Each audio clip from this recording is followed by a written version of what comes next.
Hello and welcome back. Happy halving.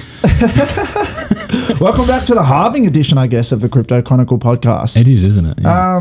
When was it? It was 3 days ago now. Probably about, 70 hours ago? Is my maths correct? It was about 10 a.m., wasn't it, on Saturday morning? That was really good time frame. I like that. 70 hours ago. Yeah, I like it. Sorry, actually, 74 hours ago. Forgive me. Geez. You shouldn't have liked it that much. No, I feel silly now. Big event, obviously. Probably for a lot of our listeners, I'm guessing. Maybe their first halving. We've got I reckon there's a fair few. A lot of OGs, obviously, as well. A mixed bag at Imperial Wealth. But awesome day, awesome halving. I guess somewhat given that I felt like there was quite bearishness around it. Most people thought there was going to be a huge sell in the news event, and blah blah blah. Just typical. I think if you go through majority of the sentiment, it is so obvious to me that there's so much PTSD. Oh man! Just because of how ruthless the last bear market was versus prior ones. Everyone's just like sitting in a corner rocking. You just can't trust a single thing with price. You can't trust a single thing with the exchanges, SEC. Look, I won't lie. Going to sleep Friday night, I was a bit like, I really hope I wake up and it's 40. well, it was a really interesting price action. We'll go over it later. Obviously, that happened kind of across the prior weekend to the weekend, because I think when we did the podcast, we spoke about how we put in this huge liquidation event, obviously, which was mainly pertained to alts, but Bitcoin did touch 60K, and then we rebounded up to as high as 67 maybe, and then obviously we'll speak about it, but we came down to 59.5, and then we've obviously rallied back to 67. So roller coaster ride, lots of liquidations. Once again, it comes down to this silly war that's being, like, I think we sold off $4,000 on the Friday or Thursday of Bitcoin because all this news came out that Iran had bombed, and then the guy said, no, that was just, we just blew ourselves up in our own exercise or something. I heard a really funny joke that I thought I'd share with you on the podcast. Okay. Is it appropriate? Yeah. But when Bitcoin was dumping and everyone was freaking out, what was the one thing that went up in value? Rockets? Drones. I did see Elon make the comment that the wars are only going to be drones now. Or something, it's just so removed. It's going to be some 14-year-old sitting in a bloody container going, kill him, quick, go. Probably whilst he's leverage trading on Bybit on one screen as well. Why do you think they started doing ranked COD? Yeah, well, actually, it's really funny. I don't know if many people live on crypto Twitter as much as I do, but I keep seeing all these photos and videos of Uber drivers in the US, and they have like a Tesla, and that's got the screen, and they'll have like Bybit up, and they're driving their leverage trading. It's incredible. If I find the post, I'll put it in the written chronicle for people to see. How can you get Bybit on a Tesla? What? Is it purely just Apple Pay?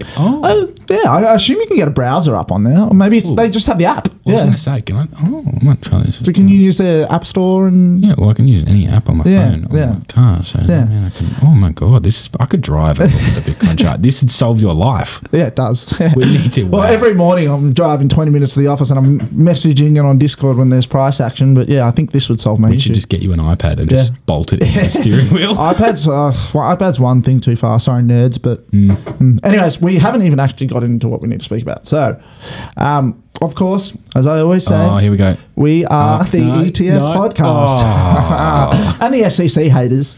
We're pretty much both of those. But the good news is, out of today and last week, is Grayscale has officially halved their Bitcoin holdings. For those that have been following the ETFs, essentially Grayscale had this huge trust that was then converted to the ETF. There were a ton of people in this. At premiums, they've made a lot of money, but what happened is when the ETFs got released, all of them, Grayscale had the highest management fee of 2.5%, which is considered a lot more than others. So what a lot of those did was, given they had such a high premium on the price, they either sold out or they sold into another ETF. So for when it's managed, they're not just paying all these ridiculous fees. But it is hard to gauge that. Haven't they just lowered it? Did I read that right? What do you mean lowered it? I saw something and I can't remember if it was that, but it's like 0.01 or their management fee. Yes, I don't think they have yet. No, I saw someone, and I don't know if it was them or not. No, I think that was someone else. But in any case, they've halved them. They had over 600,000 Bitcoin, so that's over 3%. 3%. I don't know. My maths is not good today. Yep. Yes, 3%. Roughly. To 300,000 by April 16. So it's probably even lower now. So it's still valued at 20 billion. But the good thing is this halving coincided with our halving. And most of what people see is a lot of negative price action that's been spurred on has been them obviously dumping their Bitcoin if they were taking profits. But yeah, as said, it's kind of attributed to high fees, given BlackRock's and all the other ones are so much cheaper. So that's good. It's good news. And today I think they had 20 million in outflows or 30 million, which they've had days of hundreds of millions of outflows. So I think the trend is slowly dying. Those that have wanted to get out are out. They would have been the first. They've had a couple of months now, remember. So eventually this will subside, and I obviously inflows will slow too. They won't just remain high forever, but there'll be a point where, assumably, the inflows, there'll be hardly any outflows, I hope, in a real bullish period, and just inflows, and that'll help price action. So I actually did want to touch on something that came out this morning before we move on to the Bitcoin halving and everything else, is that the SEC had 2 attorneys that stepped down this morning, and it was actually to do with their gross abuse and bad faith in the crypto case against Debtbox. Now, I think we haven't spoken about Debtbox, but it's essentially this case that's been going on in the US where the SEC has really had that stranglehold that they use in cases that they've used against Coinbase, against Binance. It's kind of really unfair and aggressive. And so Judge Robert J. Shelby in Salt Lake City cited the SEC's false statements and misrepresentations against Digital Licensing is what kind of led to this. So they alleged that there was a 50 million crypto fraud scheme. I don't think there was, or maybe, what they predicted, it wasn't true. So 2 of them stepped down. So, Gary, you're next, hopefully, at some point. Wow. Yeah. But that's all there really is to report on the ETFs. They're still going strong. They have died down a bit, and the demand and both, I guess, the supply of them has really dropped a ton over the halving. I think maybe it was people want to sell up to the halving, want to buy up to the halving, and then maybe they're chilling now. But in any case, the Bitcoin halving is complete. What was it halved? 6.25 to 3.125? Great maths. Thanks. Well, I just didn't even know if I had the numbers right, but I didn't. You're absolutely correct. So obviously for those, did we talk about the Bitcoin halving last week? Briefly explain what it was? Well, for those that don't know, obviously every 4 years, the supply onto the market that is Bitcoin, that is produced from the very miners that we sell, is halved to reduce that supply rate. I think, is it 2,130 is the last halving or something? I think 30. 36. 36 or something, okay. And so obviously that goes, it's all around scarcity and a supply shock. I'm just trying to figure out what that block split would be, but it'd be like 0.00. Yeah, it'd be something ridiculous. Something, Yep. So, essentially just slows down the creation rate of new Bitcoin for those that don't know. This obviously happened on the Saturday morning, as we mentioned before, at 10 a.m. Highly anticipated event, but it's really funny, the halving, is that like everyone, as we said, you woke up in the morning, you went to bed and you're like, I hope we don't dump. And then other people were like, I hope we really pump. And like almost every halving, there is no price action. Hey, speak for yourself. There was not price action, but there was reward reaction. Yeah, there was reward reaction, which we'll actually get into now. So Bitcoin users set a new record of $2.4 million in fees spent on the actual halving block itself. So 37.7 Bitcoin worth $2.4 million in fees. And we were chatting about this yesterday. Like we saw, I think it was some bloke, he paid $700,000, was it? Yeah. On like a $50 transaction just to be included in the 840,000th block, which is the halving block. So It's a lot of people random thing ever. Yeah, so a lot of the surge in fees was driven by the Runes protocol, which we'll briefly touch on soon. But for those that do follow the news section, I'll post on the Trading Academy. I'll actually post on the Discord as well, as I'll be releasing kind of a brief overview of what Runes is to help you understand it. Do we know what he actually did with that transaction? No. Oh, well, we should look at that. No idea. I'm curious. But I think the fees for the 5 blocks post-halving totaled $3.82 million as well, excluding minor subsidies. So, craziness. The trend was massive. Like, I remember looking at it, and like, obviously at that particular point, like being a miner, I'm going, oh.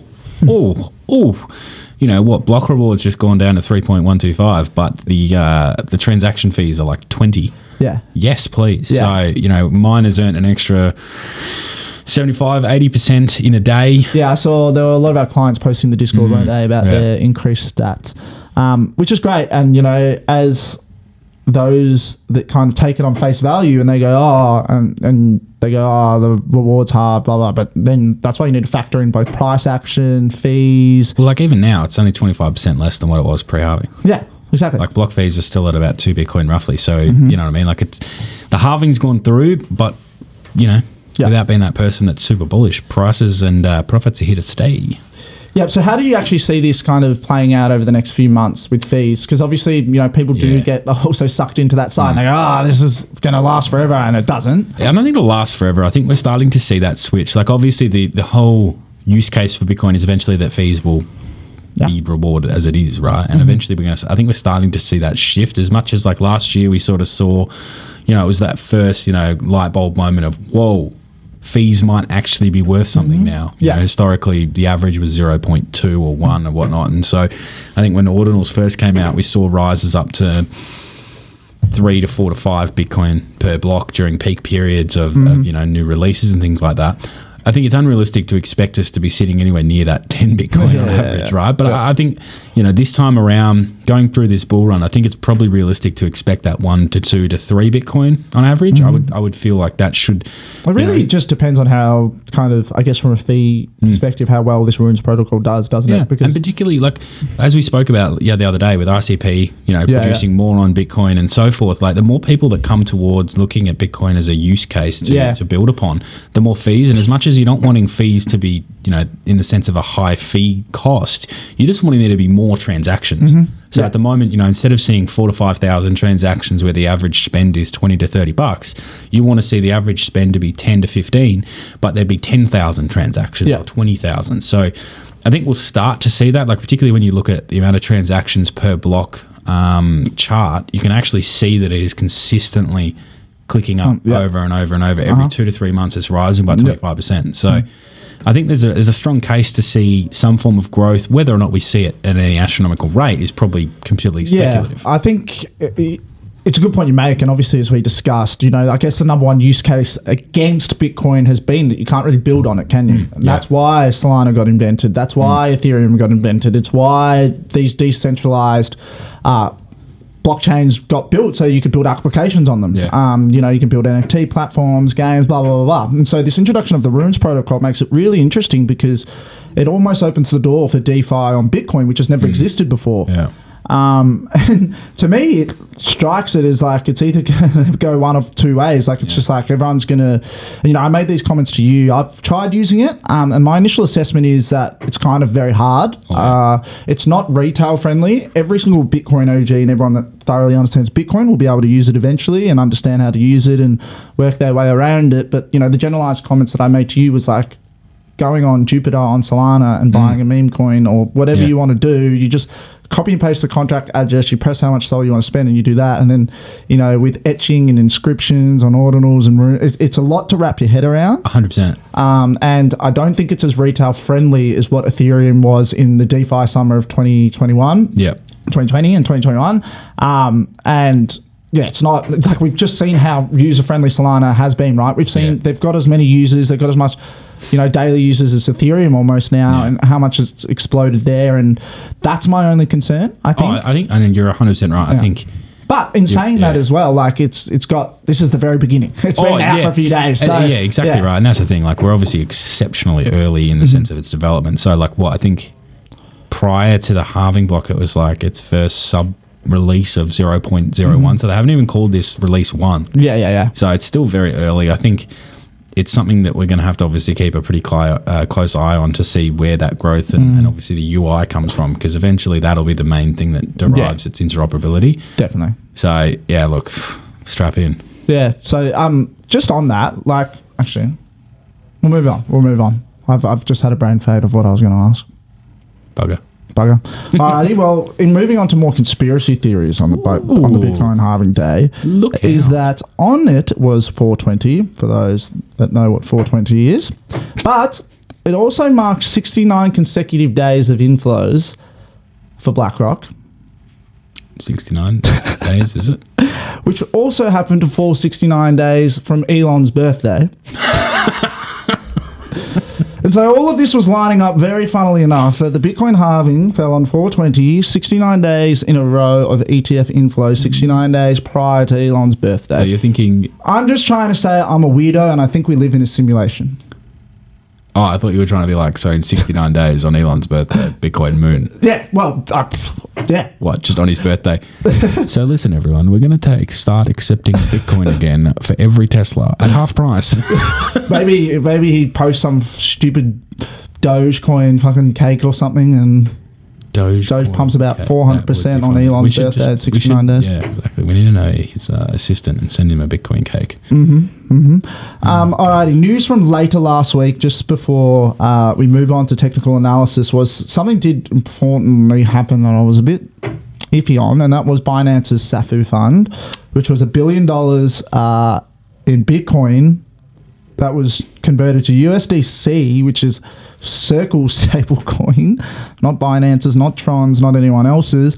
And I wasn't sure what to make of this because I'm pretty sure they sold Bitcoin and that's what attributed to the dump. But they also could have done it OTC as well, so I'm kind of like, They would have to do that OTC, wouldn't they? I don't think so. It'd be within their ethics to do that, surely. I don't know. I hope so. But in any case, it was a bit sus, and yeah, I'm just... Anyway. It's a relief fund, as if they're just going to be like, nah, don't care if we drop you. Come on, surely. CZ is still making those calls from wherever he is right now. Miss CZ, I say it all the time. Yeah, literally. I know. But, funnily enough, how strong is BNB, as we were talking about before? Oh. That coin is like... unbelievable. You know, as I said to you, as I said to the Trading Academy before, if you are a bit risk averse and... we're in crypto, you can't be a bit. Well, and I'm talking about a centralized exchange, which is almost the most dangerous thing ever. God, it's the banks. Because, you know, it's like me in 12 months' time, this would be like tipping FTX in like June of 22 or something, which I won't do. But if, you know, as I said to you before, it's like buying coin stock, right? Wasn't that an official play? What? FTX. I thought we all bought that. Yeah. And in any case, you know, I showed you the stats before. I posted them in the Trading Academy as well. Like today's volume on Binance was 18 billion, and the next best was 2, was it, or 3? Yeah, something like that, yeah. Bybit was second with 3, and Coinbase was third with 2. Binance is flourishing everywhere except Australia. Yeah, and if you need to look at why BNB does so well, just go to CoinMarketCap, click on exchanges, and you'll see why. But it seems like it's up-only mode. We spoke about how, you know, being originating in China originally, Binance, and it's even with Tron, with Justin Sun, located in Asia and Hong Kong, and a lot of crypto, you know, comes out of there. They've got the ETFs approving recently is that it's very Asia-friendly BNB, so is Tron, and it's why, you know, I think that as more liquidity comes from those areas, they'll perform quite well. But is today the first day of Hong Kong, or is it Hong Kong ETF? When's the inflows start from them? Is it Thursday? I'm not 100% sure. I need to double check that. I think it was Thursday from memory. Okay. It'd be interesting to see the numbers on that. Okay. BNB hit 700. Yeah. One thing I do want to mention before we move on is that the Chainlink co-founder, obviously Sergey, for those that know him, he actually was at token 2049 in Dubai, which is a huge, obviously one of the bigger crypto events in the world, and he was foreseeing that there'll be a lot more ETF adoptions for other cryptocurrencies. So my assumption is he's trying to infer Link, which I think works because Link is one of the most institutionally accepted cryptocurrencies essentially, and it will be as time moves past as well. Yeah. It's also the most important pretty much to the cryptocurrency ecosystem, some could argue. Yeah. And you know, I think his angle comes from all the real world assets, which we've discussed on the podcast, the RWA assets, and you can see institutions and governments tokenizing digital assets to bridge kind of TradeFi with Web3 ecosystem. And obviously Chainlink is such a big part of that, that you can imagine that, you know, if BlackRock wants to integrate real world assets onto Chainlink, they'll probably want to ETF with Chainlink so their clients can buy it and they can appreciate price and whatnot. So Bullish. All right, let's move on. Technical analysis and mining. Let's go. I did want to talk about last week, and I kind of just copied and pasted a message I sent into the Trading Academy, which was, this is what the current reality is. Bitcoin is facing war fears, the potential for tax payments to remove liquidity from the system, a tightening of quantitative tightening, and the TGA balance is rising. So, if all of this is the case, and Bitcoin is remaining above $60,000, will it create one of the great generational or local bottoms in Bitcoin and cryptocurrencies? I actually said this in the written chronicle last week, so I've copied and pasted from the last chronicle. What do you reckon? Do you reckon that low that we just put in was a generational bottom? I don't know. Does it get revisited? Is my question to you. Look, I think there's still a fair amount of liquidity that it didn't spike at that 57 area. And so, like, 59 gives me a little bit of a... Well, I want to talk about what actually happened. I'd say 90% yes. There's that little 10% that's sort of saying, I reckon it can be revisited and wicked really quickly, but don't know. Yeah, because... As I went to say on the Trading Academy last week is on the Friday when we dumped, I said, what it seems like is that we've topped, everyone is selling, there's not a hope in sight. But the reality was Binance, dumped 1 billion of Bitcoin. World War III was threatening. Grayscale continues to sell Bitcoin every day, and they cannot keep us below $60,000. We are almost reaching, gets this stat, 70 days in a row of never closing a daily candle below 60k. I didn't think that we'd been above 60k for 70 days. 70 days almost. I'm pretty sure. So it's almost 69. Yeah, that's what it could be. 69th day, we're going up. I should go through and almost count all the daily.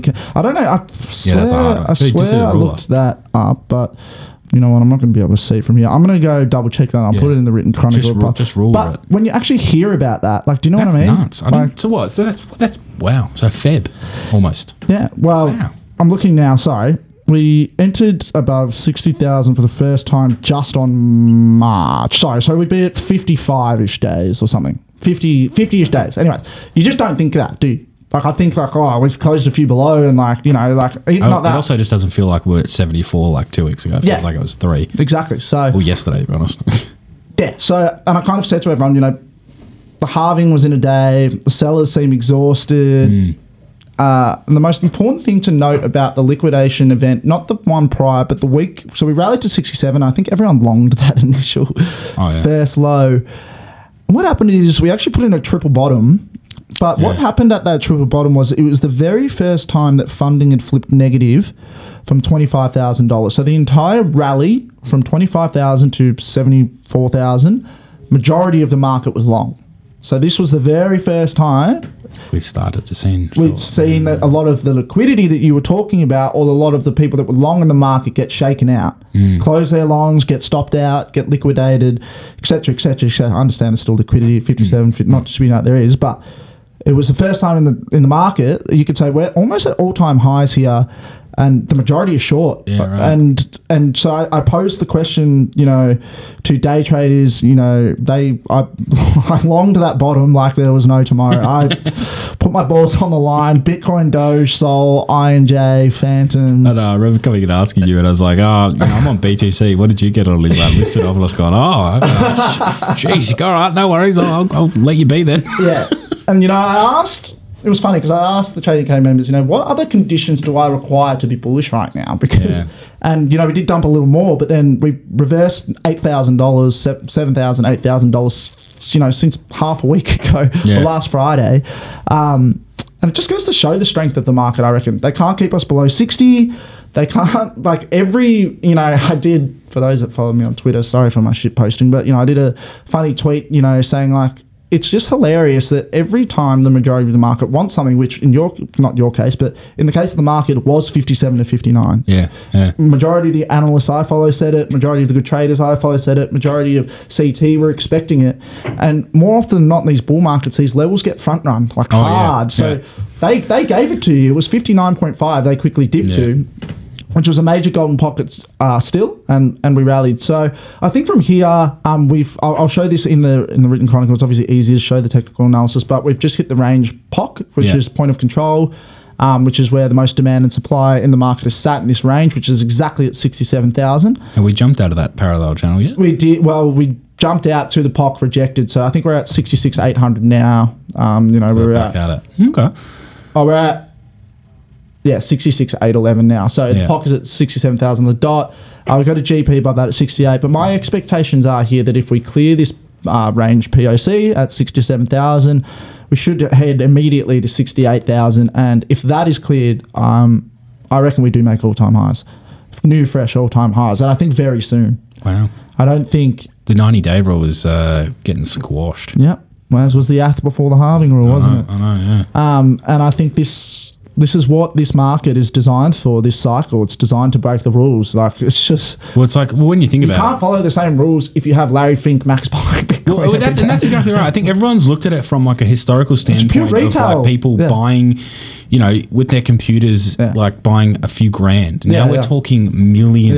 Yeah, exactly. Right? So like, I think the whole scale and I don't think whacked. People understand, like people say, oh yeah, don't take us as the people that are like, it's gonna be 500k in a week, like not that people, but it's just that, just to clarify, when I say new all-time highs, I don't mean $100,000. I mean just that 74,000 level can be breached, and it could be that we put in a new all-time high of 75,000 and reject. It's not saying we're going to continue up only forever, but the point is that almost in bull markets, and I reminded my clients last week, obviously I constantly remind my day traders, you need to be fearful, like you need to have convictions when the rest is fearful. Yeah. I said to all my Trading Academy members last week, I understand right now is really hard, the chop, but if you don't have enough coins, if you want to accumulate more, now is not the time to take your foot off the pedal. Yeah. It's exactly when you should, because alts were down they were down over 50%. Yeah. Every single alt I could name you was almost down 50%. FET, the stronger ones. FET. Oh, man, FET, I'm so glad I got FET was $1.50. It's $2.50 now. Bitcoin's only moved a couple of $5,000 to $7,000 upwards. FET was $1.50 on Friday last week. Yeah. Solana was $1.20. It's now $160. Yeah.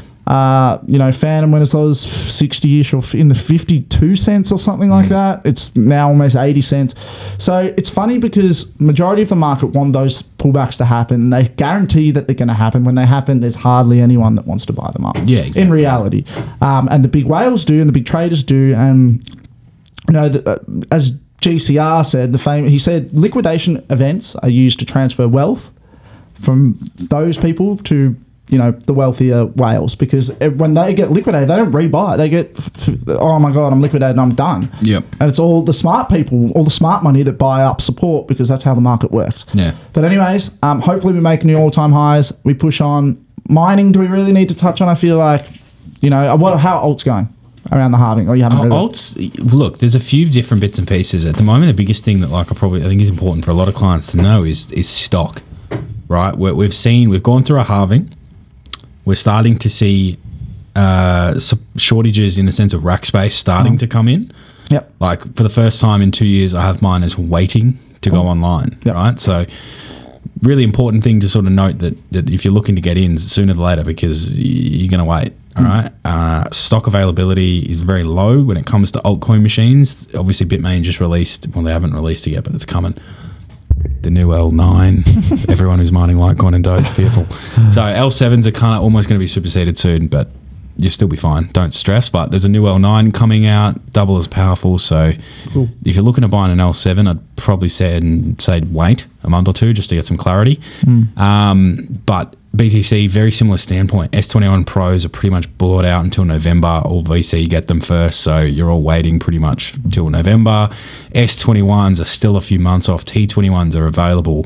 S19Ks are available. At the moment, it's not necessarily about looking at the best efficiency. You're looking at best dollar cost of hash rate, first efficiency, and online ETAs.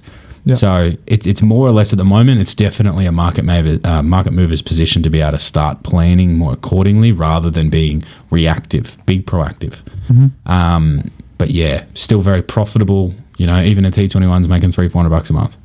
Can't complain with that when we have not seen any market movement. Right. Thought it was going to be a lot more dire, that we were mining 3 Bitcoin a block, which sucks. But it's closer to 5. Yeah. 5.5 I think it was the last one we mined. So it's a good time. As much as it's a little bit less, it's still better than what it was. Pretty beautiful. Alrighty, well, we'll wrap that up this week. Obviously, this will be posted to I don't know why I'm trying to announce it'll be posted to the Discord soon, because you only see this once it's posted. Well done, Mitchell. Anyways, we shall speak to you next week. Thanks for attending or listening to the Crypto Chronicle podcast. See you then. See you, everyone. Thanks.